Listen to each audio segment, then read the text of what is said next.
தமிழக அரசியல் வரலாற்றில் புதிய அத்தியாயத்தை எழுதியவர் நடிகர் சி. ஜோசப் விஜய். மே 10, 2026 அன்று முதலமைச்சராக பதவியேற்றார். கூட்டணி கட்சிகளின் ஆதரவுடன் ஆட்சி பொறுப்பையும் ஏற்றார். ஆனால் பதவியேற்ற குறுகிய காலமான அந்த 20 நாட்களிலேயே அவரது நிர்வாக முடிவுகள் பெரும் விவாதத்துக்கு உள்ளாகின. அரசியல் விமர்சகர்கள், எதிர்க்கட்சிகள் மற்றும் பொதுமக்கள் மத்தியில் ஆரம்ப கட்டத்திலேயே சறுக்கல் என்ற விமர்சனம் எழுந்துள்ளது. தமிழகத்தின் உள்கட்டமைப்பு வளர்ச்சிக்கு மிக முக்கியமான பரந்தூர் 2வது விமான நிலைய திட்டத்தை புதிய அரசு திடீரென நிறுத்தி வைத்துள்ளது. முந்தைய அரசு நடைமுறைப்படுத்திய இந்த திட்டம் சென்னையில் எதிர்கால பொருளாதார வளர்ச்சிக்கு உதவும் என்று தொழில்துறை வல்லுநர்கள் கருதினர். ஆனால் மாற்று திட்டங்கள் குறித்து விரிவான ஆலோசனையின்றி திட்டத்தை முடக்கியது உலகளாவிய முதலீடுகளை பாதிக்கும் என்று விமர்சனம் எழுந்துள்ளது. இரண்டாவதாக, மே 27ஆம் தேதியன்று பிரதமர் நரேந்திர மோடியை சந்தித்த முதலமைச்சர் விஜய் டெல்லியில் செய்தியாளர்களை சந்திக்கவில்லை. தமிழக முதலமைச்சர்களின் பாரம்பரியத்திற்கு மாறாக மேகதாது அணை, மீனவர் பிரச்சினை உள்ளிட்ட விவகாரங்கள் குறித்து வெளிப்படையாக பேசாமல் தவிர்த்தது வெளிப்படைத்தன்மை இல்லை என்ற குற்றச்சாட்டை ஏற்படுத்தியுள்ளது. மூன்றாவதாக, கோயம்புத்தூர் சூலூர் பகுதியில் ஏற்பட்ட சட்டம் ஒழுங்கு சம்பவத்தை கையாள்வதில் புதிய அரசு தாமதம் காட்டியதாக விமர்சனம். மேலும் உடனடி நடவடிக்கை எடுக்க தவறியதால் பொதுமக்கள் மத்தியில் நம்பிக்கை சரிவு ஏற்பட்டுள்ளது. முக்கியமாக பாதிக்கப்பட்ட குடும்பத்திடம் முதல்வர் போனில் பேசக்கூட சமூக ஆர்வலர்கள் கோரிக்கை வைக்க வேண்டும் என்ற நிலை உள்ளது. பெண்களின் பாதுகாப்புக்காக தேர்தல் வாக்குறுதியாக அளித்த சிங்கப்பெண் சிறப்பு படையை உருவாக்கும் நடவடிக்கை தொடர்ந்து தள்ளி போடப்பட்டு வருகிறது. மகளிர் அமைப்புகள் இதற்கு கடும் எதிர்ப்புகளை தெரிவித்து வருகின்றனர். ஐந்தாவதாக, தேர்தலின் போது முழு விவசாய கடன் தள்ளுபடி வாக்குறுதி அளித்த தாவேகா ஆட்சியேற்ற பின் நிதிநிலை காரணமாக நிபந்தனைகளுடன் கடன் தள்ளுபடி என்று மாற்றியது. இது விவசாயிகளின் மத்தியில் பெரும் அதிருப்தியை ஏற்படுத்தியுள்ளது. பல இடங்களில் போராட்டங்களும் தொடங்கியுள்ளன. கேபிள் டிவி ஒளிபரப்பு வரிசையில் ஆளுங்கட்சிக்கு சாதகமற்ற சேனல்களை பின்னடைவான இடத்துக்கு மாற்றியதாக புகார் எழுந்துள்ளது. ஊடக சுதந்திரத்திற்கு எதிரான நடவடிக்கை என்று கடும் விமர்சனம் எழுந்தது. புதிய தலைமுறை சில செய்திகளை விஜய்க்கு எதிராக ஒளிபரப்பியதால் சேனல் பின்னுக்கு தள்ளப்பட்டுள்ளது என்றும் கூறப்பட்டது. ஆட்சியின் முதல் சில வாரங்களிலேயே இத்தனை நிர்வாக குளறுபடிகள் ஏற்படுவது தாவேகா அரசுக்கு நல்லதல்ல. கவர்ச்சிகரமான பேச்சுகளுக்கு அப்பால் நிர்வாக முதிர்ச்சி தேவை. முதலமைச்சர் விஜயின் பதவியேற்பு உரையில் குறிப்பிட்ட முன்னுரிமைகள் நடைமுறைக்கு வருமா அல்லது விமர்சனங்களை சரி செய்யும் திறன் அவருக்கு இருக்கிறதா என்பதை அடுத்த சில மாதங்கள் தீர்மானிக்கும். தமிழக அரசியலில் புதிய மாற்றத்தை ஏற்படுத்திய விஜய் இந்த சவால்களை எப்படி எதிர்கொள்கிறார் என்பதை மக்கள் உன்னிப்பாக கவனித்து வருகின்றனர். இந்த நிலையில்தான் தற்போது விஜய்க்கு அடுத்த கட்ட சவால் ஏற்பட்டுள்ளது.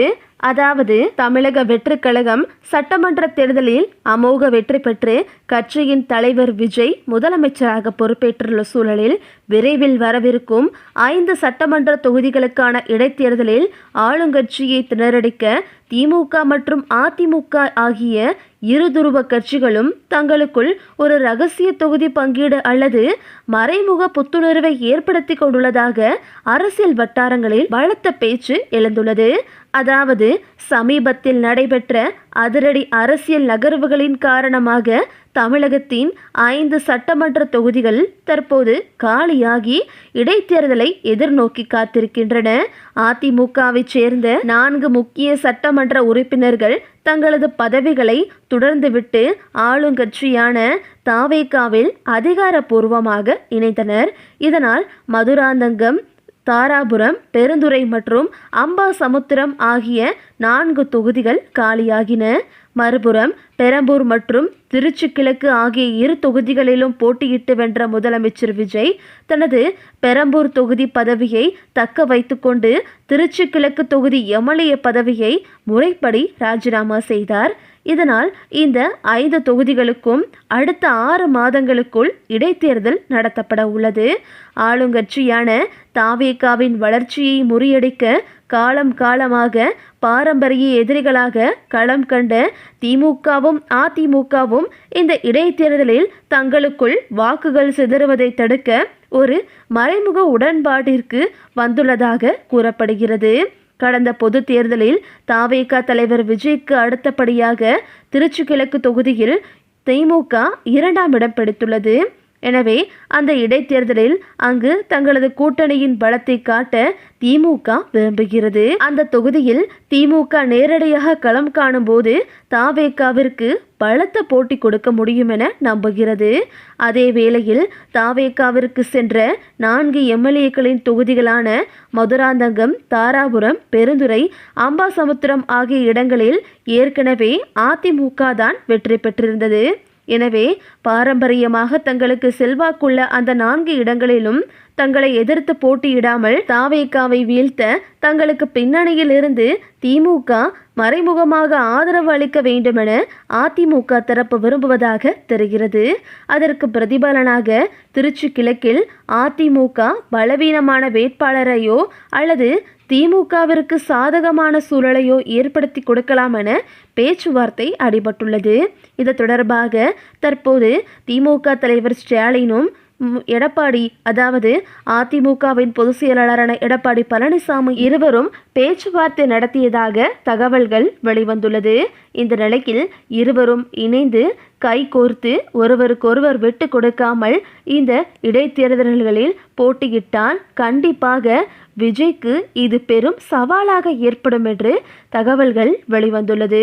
இந்த சவாலான சூழலை விஜய் எப்படி சமாளிக்கப் போகிறார் என்றும் தற்போது தாவேகாவில் ஒரு பரபரப்பு சூழல் ஏற்பட்டுள்ளது. அது போதாக்குறையாக தற்போது விஜய்க்கு ஆதரவு அளித்த அந்த திமுகவின் கூட்டணி கட்சிகள் தற்போது மீண்டும் திமுகவிற்கே முழு ஆதரவையும் கொடுத்து தங்களின் விஜய்க்கு கொடுக்கப்பட்ட ஆதரவை வாபஸ் வாங்க வாய்ப்பிருப்பதாகவும் தகவல்கள் வெளிவந்துள்ளது. இந்த நிலையில் தற்போது திமுக அதிமுக இருவரின் இந்த உடன்பாடு மிகப்பெரிய அதிர்வலையை ஏற்படுத்தக்கூடும் என்றும் சொல்லப்படுகிறது. அது மட்டுமின்றி தற்போது விஜயின் இந்த ஆட்சி பொறுப்பிற்கு மீண்டும் ஒரு பெரிய சிக்கல் ஏற்பட்டுள்ளது என்று அரசியல் வல்லுநர்கள் கூறுகின்றனர். ஓகே விவோஸ், இதை பற்றி நீங்கள் என்ன நினைக்கிறீங்க அப்படின்னு சொல்லிட்டு உங்களுடைய கருத்துக்களை கமெண்டில் தெரிவிங்க. இந்த வீடியோ உங்களுக்கு பிடிச்சிருந்தா லைக் பண்ணுங்கள், ஷேர் பண்ணுங்கள், மறக்காமல் நம்ம சேனலை சப்ஸ்கிரைப் பண்ணிக்கோங்க. தேங்க்ஸ் ஃபார் வாட்சிங்.